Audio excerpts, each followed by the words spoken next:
High everyone, welcome to my channel Rahima's kitchen. বন্ধুরা সবাই কেমন আছো? আশা করি আলহামদুলিল্লাহ ভালো আছো। তো যাই হোক, তোমাদের মাঝে আবার চলে আসলাম নতুন একটি রেসিপি নিয়ে।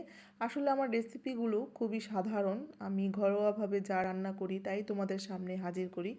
আসলে আমার ওরকমভাবে সুন্দরভাবে পরিবেশন বলো বা নতুন নতুন রেসিপি বলো আমি তোমাদের সাথে শেয়ার করতে পারছি না।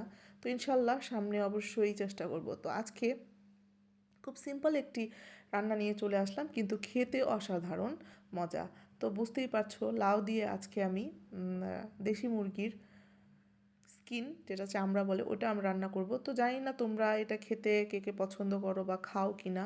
হয়তো বা ভাবতে পারো যে এটা কোনো রেসিপি হলো কিনা, এটা কি খাওয়ার জিনিস কিনা, কিন্তু বন্ধুরা আমার মতো এভাবে রান্না করে খেয়ে দেখো, অবশ্যই তোমাদের কাছে খুবই ভালো লাগবে।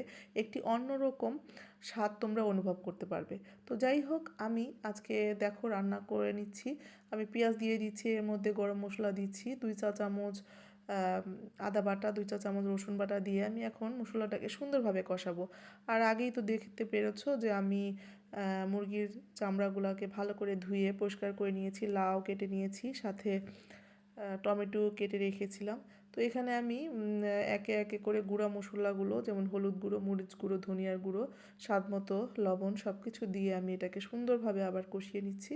তো আমার কষানো অলমোস্ট শেষ। এখন আমি এর মধ্যে এই কেটে রাখা দেশি মুরগির চামড়া দিয়ে কষিয়ে নিব। আসলে আমরা যে ব্রয়লার খাই, ব্রয়লার চামড়া তো খাওয়া যায় না, খুবই নরম থাকে, কিন্তু দেশি মুরগির এই চামড়া, পা দিয়ে বা কলিজা সব কিছু দিয়ে যদি তোমরা এভাবে রান্না করো, দেখবে যে অন্যরকম একটা স্বাদ আসে। তো এই তো আমি এখানে একটু কষিয়ে নিলাম। আর দেখতেই পেয়েছো আমি এখানে জিরা বাটা দিয়েছিলাম 1 চা চামচ। তো লাউগুলো দিয়ে এখন আমি একটু কষিয়ে নেব যতক্ষণ পর্যন্ত লাউগুলো সিদ্ধ না হয়ে যায়।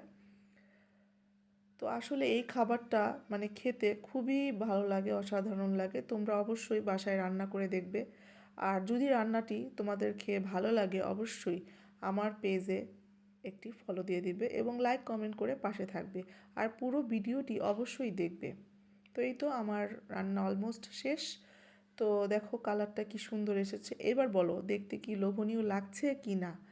তো তোমরা যখন আসলে এটা খাবে তখনই তোমাদের ফিল হবে যে আসলে আপু কি সত্য বলেছে নাকি বানিয়ে বলেছে।